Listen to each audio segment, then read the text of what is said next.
Hey everybody, welcome back to the channel. My name's Mike and you're watching Triple T Acres, and today is going to be a great day because we're out here in my shop and we're getting ready to do something that I've been waiting to do for such a long time. I built this shop about 3 years ago and I've always wanted to get it insulated. I've done a bunch of research on the different types that I wanted to do. Temporarily in these past couple years, I've been stuffing my soffits with insulation and my ridge vent just to slow some of the heat escape. I've got a wood burner here in the back that I've been using for a heat source.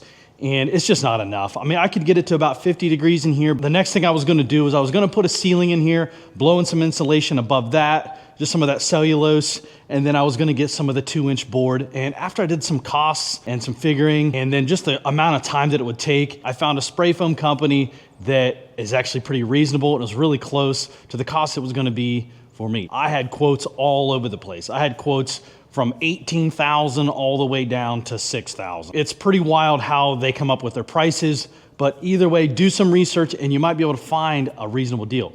Also, you gotta get references, and I had tons of references for this guy. So they should be showing up here any minute, and we're gonna get this thing spray foamed. They're gonna put 5.5 inches of foam on the ceiling and 3.5 on the wall. And I'm excited for them to get this thing started because it's gonna be way more comfortable in my shop after they're done. So stick around, guys. I hope you enjoyed the video. All right, guys, check it out. They are here, and this is the trailer that they're using. I'm gonna go in there and show you some of the components that they have. It's gonna be really loud because they got a motor running, but I'll show you kind of how they get it set up before they start spraying the walls. All right, so here's the motor. It's really loud in here, but what that's doing is it's getting the foam hot. It's gotta get to about 130 degrees before they start to spray it. There's their air compressor that runs the air into the lines. That's what agitates the foam. Let's go inside and see what that looks like. All right, so here's the back of the trailer, and this is the lines that they use. And there's actually heaters inside those lines too to keep that foam nice and warm. And they have the barrels here. What the two chemicals do, they'll go inside that, come out, and it'll be pre-mixed. And as they come together, they actually start generating heat themselves. The foam will actually get up to, he said, around 200 degrees, but then it quickly cools down. So we're gonna show you guys all that here in just a minute. All right, the guys are in here right now. They're putting a bunch of visqueen plastic on the ground here. They've taped up all of my windows and outlets because when they spray this, there's a lot of overspray, very similar to paint. If you can see, this is some of their scaffolding, and if you see on there, there's a lot of foam on there just from overspray. So they do a really good job putting plastic all over all of this stuff. Now, as you can see here on my porch, I took everything out of my barn that I could.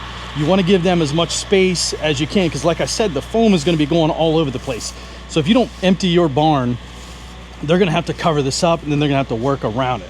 So if you're gonna spray foam your barn, make sure you empty that thing out as best that you can. It'll definitely help them out.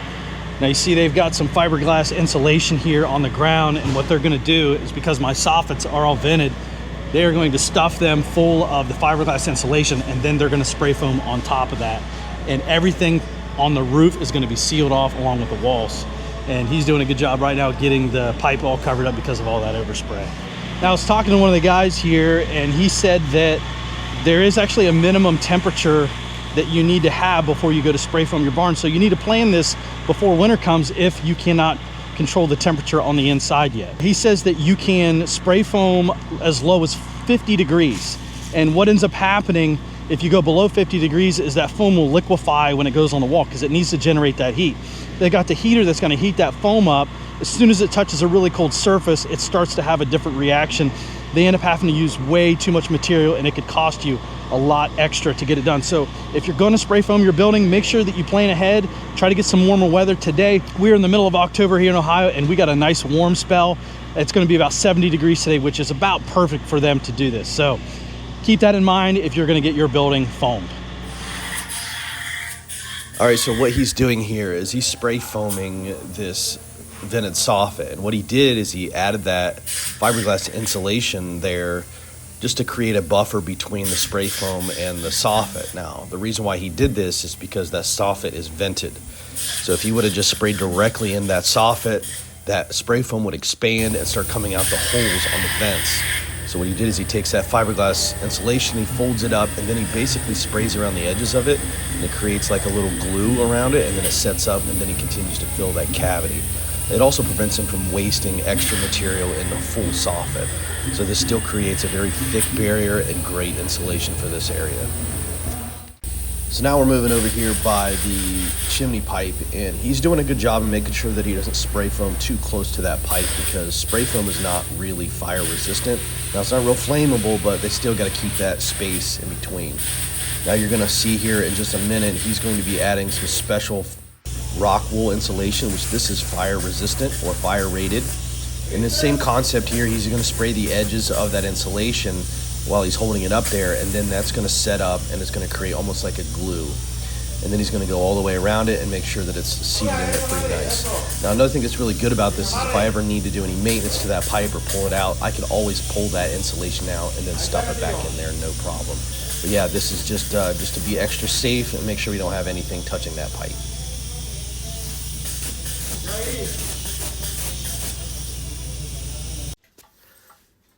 All right, so we're going to move on to some time-lapse footage, but I definitely wanted to address a question that I know I'm going to have, and it's why are you sealing off your soffits and your ridge vent? Now, the reason why you want to vent your soffits and your ridge vent on a building is typically people are going to put a ceiling in, and anytime you put a ceiling on the bottom of those trusses, you're going to separate that air space, and those vented soffits will create a chimney effect where the air will come through the soffit and then cause a draft. As heat rises, it'll exit the top of the roof. Well, I'm not going to be concerned with that because I'm not going to put a ceiling in this building. So having it vented is actually going to be totally against what I'm trying to do. I'm trying to seal this building off and create some good thermal barrier from the outside air. So this is actually the best case scenario for me. So if I was to ever want to put a ceiling in here, I would have to make sure that it is vented panels. And I haven't seen a whole lot of those vented panels, but I know they make them. They're very similar to how my soffits are designed with stamped steel. But I'm not interested in that. I really like the idea of leaving my truss system open because over my loft area, I like to add some scrap lumber that I have, and I can put it up and out of the way. I also, as you can notice here, I have a giant 8-foot fan, and that will allow any of that warm air that's trapped up in there, I'll be able to pull it down with that fan in place. Hopefully that answers the question on why I'm covering up my vented soffit and my ridge vent.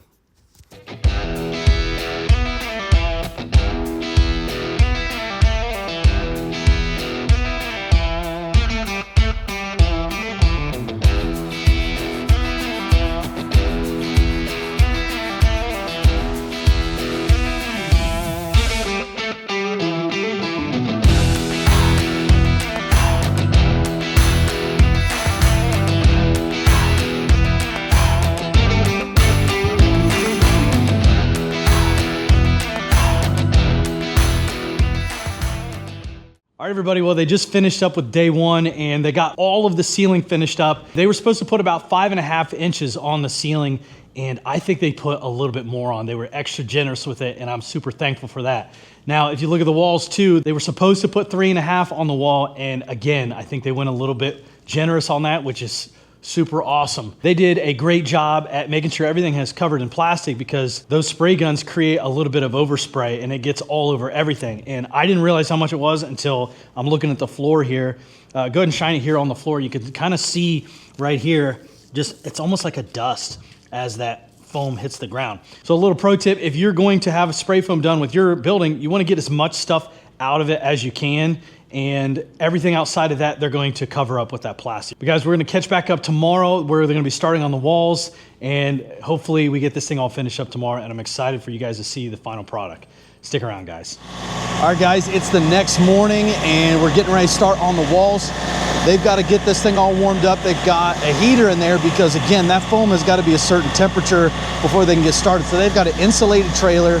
The heater's in there warming up the foam before they can apply it. But, man, final touches today, guys. I'm so excited. All right, well, he's starting on the walls here, and I want to talk about some of his tactics that he's doing. So right now you see he's spraying around these edges, and what he's doing is he's creating a reference by using the framing. So he'll spray the edges and he'll make that foam rise up to that depth that he's looking for. And then what he'll do is he'll come back through and he will spray the middle and fill that voided area. Now you'll see here he puts a thin coat on, and what that is doing is because foam, like I was talking about earlier, when it hits that surface, it's really cool and it doesn't rise that much. So you'll see here, it doesn't rise very much at all, just a little bit. Now that is actually creating heat too as that chemical mixture happens. Now watch here as he puts the second coat on here, puts it on a little thicker because he's not going to be wasting it. Watch how much that comes out of the wall. And obviously you could see some of the fumes coming off that. It is really important that you protect your airways if you're going to be inside the building while they're spray foaming. And make sure you're protecting your eyes too, because you don't really realize how much overspray is happening. From what I understand, foam will actually off gas for about 24 hours. So make sure you have that space ventilated and don't enter that area unless you're wearing a respirator or a mask like these until that stuff is fully off gassed. Something else I want to mention here while he's spraying the walls is you notice that there's house wrap on there. Now, there's two reasons why there's house wrap on the side of this building here. And the first reason is it's another wind barrier. I didn't know what type of insulation I was going to end up doing. I didn't know if I was going to be using 2-inch foam board or spray foam insulation or bats. But what this actually will help do is if I have any damage to the metal paneling on the outside, let's say I throw a rock while mowing or a piece of equipment bumps up against that metal, for whatever reason that metal gets damaged on the outside. Well, now I don't have to worry about that spray foam being connected directly to that metal. I can actually remove the panel, the spray foam is going to be connected to the house wrap, and I can easily just replace that metal and move on. So really consider that if you are seriously going to be putting spray foam on. It is really good either way. Whether you're going to do spray foam or not, that is a great wind barrier. But again, it'll help you if you're going to spray foam it too. So hopefully that helps. Right here he is spray foaming over some of my electrical wiring, and that brings up another good point. Before you decide to start spray foaming, you're going to want to install most of your electrical components. And I did just that, but I want to say that that's not a big deal if you don't, because if you decide to put paneling in, you're going to want to put wall girts on the front of those posts. If you notice, he's not spraying the foam all the way out past those posts. If I'm going to hang paneling or anything like that, I'm going to have an 1.5 inch gap, the width of those 2x4s on edge, to be able to run any additional wiring that I may need to do down the road. So not a big deal, but it's definitely a good idea to make sure all of your electrical is done before they start spray foaming.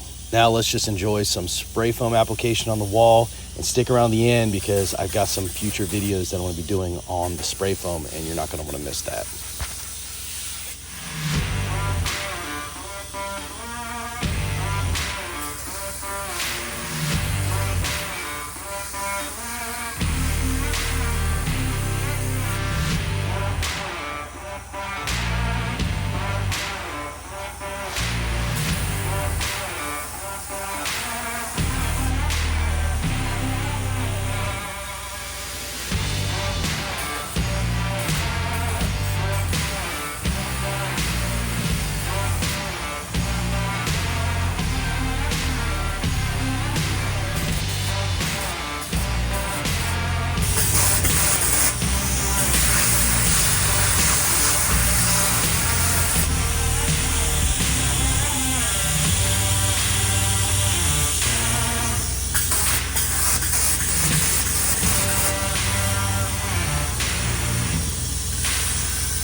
All right, check it out. They are all finished up and we've got insulation from walls to ceiling. And man, I could not be more excited about this. And I really cannot wait for the first cold spell to test out how well insulated it is. But I'll tell you right now, when I walk through that door, because I've got all the windows closed, it is definitely cooler in here than it is outside, because today it is really actually warm out. And the inside temperature in here is, let's see here.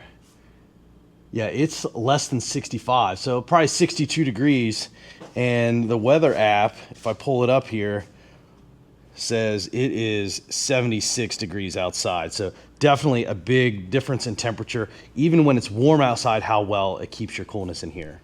Well, now that they're all finished up with the spray foam, the real test is coming. When it gets really cold this winter, I'm gonna fire up this wood burner and we're gonna see how quickly I can get the temperature up in here. And we're actually gonna see where we're gonna start at, because this is supposed to hold our temperatures really, really well. So when it gets cold out, I'm curious to see what it's just ambient in here without any outside sources. But we'll be able to test how quickly it gets warmed up to really comfortable temperatures, and then how long it'll hold a temperature without having any heat source. I'm also gonna test it out with a salamander heater, and then later on next summer when it's really, really hot out, we're gonna test and see how well this insulation will hold the coolness inside the building without having any AC. But guys, that is gonna wrap up the video for today. If you like this kind of content, make sure you hit that like button. And if you wanna see some more videos like this and a bunch of other type, make sure you hit that subscribe button. But until next time, we'll see you in the next video.